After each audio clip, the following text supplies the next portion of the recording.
بسم اللہ الرحمن الرحیم۔ پچھلے سیشن میں ہم نے ڈسکس کیا تھا کہ ایگریکلچر کی ایکٹیویٹی کرنے کے کیا کیا طریقے ہیں، کس کس طرح سے ہم ایگریکلچرل ایکٹیویٹی کو پرفارم کر سکتے ہیں۔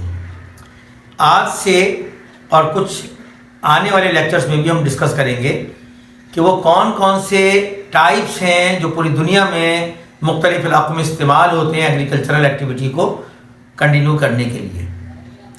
آج کے لیکچر میں ہم 3 ٹائپس کو ڈسکس کریں گے کیونکہ ان تینوں کا تعلق جو ہے وہ اینیملز سے ہے۔ سب سے زیادہ لوگ جس ایکٹیویٹی میں پوری دنیا میں انوالو ہیں وہ ہے نومیڈک ہرڈنگ۔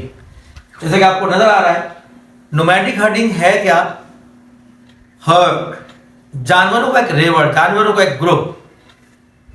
نومیڈز جو ہے وہ لوگ جن کے پاس کوئی پرماننٹ رہائش نہیں ہوتی، یہ جانوروں کے گروپ کو لے کر ان کے چراگاہ کی تلاش میں، ان کے کھانے کی تلاش میں ادھر سے ادھر گھومتے پھرتے رہتے ہیں، اور عام طور سے وہ پور لینڈ جو کسی اور طرح کی ایگریکلچر ایکٹیویٹی کے لیے سوٹیبل نہیں ہوتی، وہاں یہ ایکٹیویٹی کی جاتی ہے۔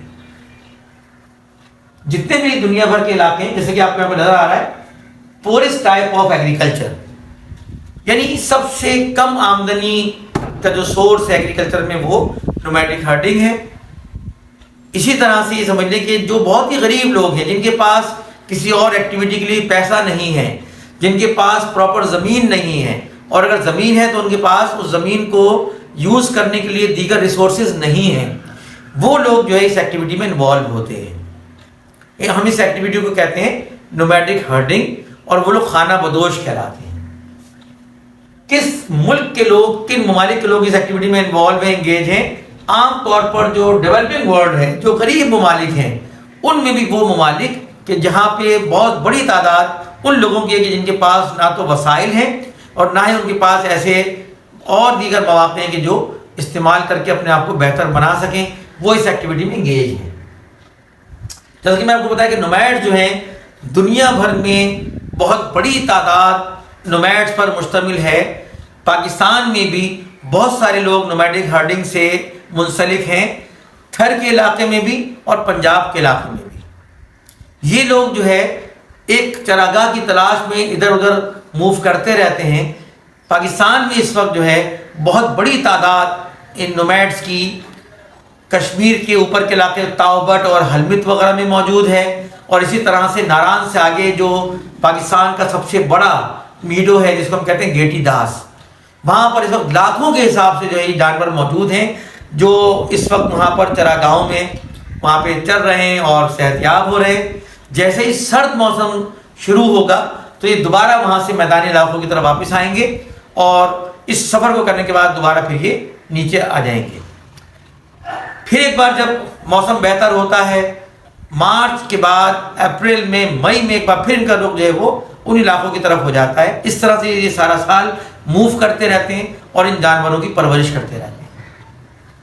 اس وقت دنیا میں تقریباً 200 ملین 20 کروڑ کے قریب افراد ہیں، جو ڈیٹا میرے پاس 2022 کا ڈیٹا ہے، جو اس ایکٹیویٹی میں انگیجڈ ہیں۔ یہ تعداد بڑی تیزی سے کم ہو رہی ہے کیونکہ اب لوگ آپشنز ڈھونڈ رہے ہیں، کیونکہ بہت مشکل ہو گیا ہے کہ دور دور تک جا کر چراگاہ کو تلاش کرنا اور وہاں پر جانوروں کے لیے ذرائع مہیا کرنا۔ اس وقت سمجھ لیں کہ دنیا کی جو ٹوٹل پاپولیشن ہے اس کا تقریباً 3% لوگ جو ہیں وہ اس ایکٹیویٹی میں انگیج ہیں، جو کہ کسی بھی دوسری ایکٹیویٹی کے مقابلے میں بہت زیادہ ہے۔ دوسری ٹائپ ہمارے پاس ہے لائیو اسٹاک رینچنگ۔ لائیو اسٹاک رینچنگ کا بھی مقصد جانور پالنا ہی ہے، لیکن اس کا جو معاملہ ہے تھوڑا مختلف ہے نومیڈک ہرڈنگ کے مقابلے میں۔ لائیو اسٹاک رینچنگ میں کیا ہوتا ہے؟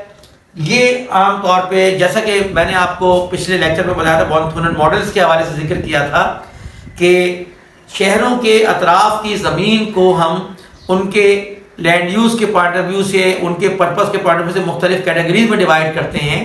تو جو ریموٹ ایریاز ہیں، جہاں پہنچنا مشکل ہے، یا جہاں اگر ہم کسی اور قسم کی ایکٹیویٹی کریں تو کاسٹ زیادہ آئے گی، ٹریولنگ کاسٹ، ٹرانسپورٹیشن کاسٹ کے حوالے سے یا اور دیگر وجوہات کی بنا پر، تو ان بڑے بڑے میدانوں میں، ان بڑے بڑے فارمز میں، ان بڑے بڑے لینڈز میں جو ہے یہ لائیو اسٹاک رینچنگ کی ایکٹیویٹی کی جاتی ہے. لاکھوں کی تعداد میں جانور وہاں چھوڑ دیے جاتے ہیں اور ان کی دیکھ بھال کے لیے کچھ لوگ وہاں پر جو ہے اپوائنٹ کیے جاتے ہیں جن کو ہم کاؤ بوائز کہتے ہیں. ان کاؤ بوائز کا کام یہ ہوتا ہے کہ وہ ان جانوروں کو جنگلی درندوں سے اور دیگر لوگوں سے بچائیں. وہ اس اوپن میڈو میں، اس اوپن گراس لینڈ میں یہ گھومتے پھرتے رہتے ہیں اور وہاں پہ ان کی افزائش ہوتی رہتی ہے. جیسے کہ آپ کو نظر آ رہا ہے لائیو اسٹاک رینچنگ جو ہے یہ ریلیٹیولی ریموٹ ایریاز کی ایکٹیویٹی ہے جہاں پر کوئی اور ایکٹیویٹی کرنا ہمیں جو ہے نسبتاً کاسٹلی پڑے گا. Lowest profit per unit land, کیونکہ بہت بڑے بڑے لینڈ پیسز ہوتے ہیں، بہت بڑے بڑے علاقوں میں یہ ایک چیز کی جاتی ہے، تو اگر ہم اس کی کاسٹنگ نکالیں تو پر یونٹ کے لحاظ سے جو ہے پروفٹ اتنا نہیں ہوتا، کم سے کم پروفٹ ہوتا ہے. لیکن ایک اور خوبی ہے کہ اس میں لٹل کیپٹل انویسٹمنٹ، اس میں بہت کم پیسوں کی ضرورت ہے. آپ جو ہے جس کو ہم پنیری کہتے ہیں، جس کو ہم کڈس کہتے ہیں، آپ جانوروں کے بچے لے کر وہاں پہ چھوڑ دیتے ہیں ایک خاص پیریڈ کے لیے، اور وہاں وہ نہ آپ کو ان کے چارے کا ارینجمنٹ کرنا پڑتا ہے، نہ آپ کو ان کے پانی کا ارینجمنٹ کرنا پڑتا ہے، وہ سب کچھ نیچرلی وہاں پہ ان کے لیے اویلیبل ہوتا ہے. اس کی وجہ سے ان کے اوپر کوئی زیادہ کاسٹ نہیں آتی، انویسٹمنٹ نہیں ہوتی. اسی وجہ سے پروفٹ پر farm worker is very high, کیونکہ بہت کم لوگ مل کے کام کر رہے ہوتے ہیں، تو ان کا جو اگر ایوریج پروفٹ نکالیں تو وہ ایوریج ان کا بہت زیادہ ہائی ہوتا ہے، کیونکہ اس کے لیے ان کو بہت زیادہ انویسٹمنٹ کیے بغیر بہت بڑے پیمانے پر ان کو اس کا آؤٹ پٹ مل جاتا ہے. عام طور پہ semi arid grasslands of temperate latitude جو ہیں وہ اس کا بہترین مرکز ہے. یعنی وہ علاقے جہاں پہ نسبتاً کم زرخیز علاقے ہیں لیکن وہ دور دراز علاقے ہیں، وہاں پر بیسٹ ہے کہ وہاں پر لوگ جو ہے لائیو اسٹاک رینچنگ کی ایکٹیویٹی کو کرتے ہیں. اور اینیمل بیس جو ہماری تیسری ایکٹیویٹی ہے وہ ہے dairy farming. The most important as per consumption level, the most important type of activity is dairy farming. اور جیسا کہ میں نے آپ کو 1000 ماڈل میں بھی بتایا تھا، it is the most advance and most expensive, کیونکہ اس کا تعلق جو وہ ڈائریکٹ کمرشل مارکیٹ سے ہے، لہذا اس کی جو ایکسپینسونیس ہے وہ کیوں ہے یہ ہم دیکھتے ہیں. Number 1 land. جتنے بھی ڈیری فارمز ہیں mostly they are situated near the urban centres. اس کی وجہ یہ ہے کہ دودھ جو ہے یا جو ڈیری پروڈکٹس ہیں یہ پیرشیبل آئٹم ہیں، انہیں فوری طور پر جو ہے وہ منڈی تک، شہروں تک پہنچانا ہوتا ہے. اس کے لیے ضروری کہ اتنا فاصلہ ہو کہ بآسانی کم وقت میں یہ ڈیری پروڈکٹ جو ہے وہ ان کی ڈیسٹینیشن تک پہنچائی جا سکے. کنسٹرکشن، کیونکہ ان جانوروں کو ہم ایک جگہ پہ آکوپائی کر کے رکھتے ہیں تو ان کے لیے ہم کو ان کے شیڈز بنانے پڑتے ہیں، ان کے لیے جو ہے وہ فوڈر شیڈز بنانے پڑتے ہیں، فوڈر پینل بنانے پڑتے ہیں. یہ ساری چیزیں جو ہیں وہ ایک کاسٹلی پروسیس ہے جس میں بہت بڑی رقم کی ضرورت ہوتی ہے. کیئر، کیونکہ جانور وہاں پہ آزاد نہیں ہوتے، ہم انہیں باندھ کے رکھتے ہیں اپنے حساب سے، ان کو ضرورتاً تو ہمیں ان کی کیئر بھی کرنی پڑتی ہے. ہمیں ان کے لیے وہاں پر جو ہے مختلف قسم کے اسٹاف کی بھی انگیجمنٹ رکھنی ہوتی ہے، میڈیکل فیسلٹیز بھی وہاں پہ پرووائڈ کرنی پڑتی ہیں، ویٹرنریز وہاں پہ ہوتے ہیں جو کہ مسلسل ان کی دیکھ بھال کر رہے ہوتے ہیں تاکہ ان کو مختلف قسم کی بیماریوں سے اور مختلف قسم کے ایپیڈیمک سے اور دیگر چیزوں سے بچایا جا سکے.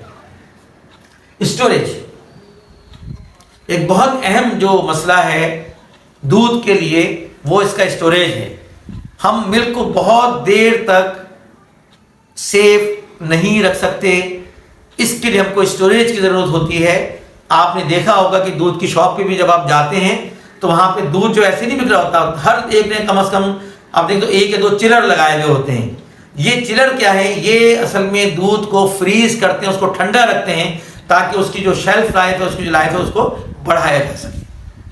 یہی چیز جو ہمیں ضرورت پڑتی ہے ڈیری فارم میں بھی، کہ کیونکہ جب تک ہم دودھ کو سپلائی کرنے کے لیے تیار کرتے ہیں اس وقت تک ہم کو اسٹوریج کرنا ہوتا ہے. اور دوسری ایک وجہ اور بھی ہے کہ کیونکہ کمرشل ایکٹیویٹی کا جو مین آبجیکٹو ہے وہ میکسیمم پروفٹ ارننگ ہے، لہٰذا آج ڈیری فارم جو ہے وہ یہ کام کریں کہ سوائے اس کے کہ وہ صرف دودھ کو فروخت کریں، وہ دیگر ڈیری پروڈکٹس کی طرف بھی آ رہے ہیں. ان دیگر ڈیری پروڈکٹس میں چیز اور مختلف قسم کی کریمز اور مختلف آئٹم شامل ہیں. یہ ساری چیزیں اس بات کے لیے ضرورت ہے کہ ہم دودھ کو اسٹوریج کریں تاکہ پھر وہ فردر پروسیس میں ڈیری پروڈکٹ میں استعمال کیا جا سکے. یہ تینوں جو ایکٹیویٹیز ہیں، یہ تینوں ایکٹیویٹیز ہی ہمارے لیے بہت اہم ہیں. نومیڈک ہرڈنگ اور لائیو اسٹاک رینچنگ جو ہے وہ ہم کو ڈیلی استعمال کے لیے ہمیں میٹ پرووائڈ کرتا ہے، جبکہ ڈیری پروڈکٹ جو ہے ڈیری فارمنگ میں ہمیں ملتی ہیں، اور دودھ جو ہماری ایک ریگولر ایک ہماری غذا کا حصہ ہے وہ پرووائڈ کرنے کے لیے ڈیری فارمنگ کی ایکٹیویٹی جاری و ساری ہے. بہت شکریہ.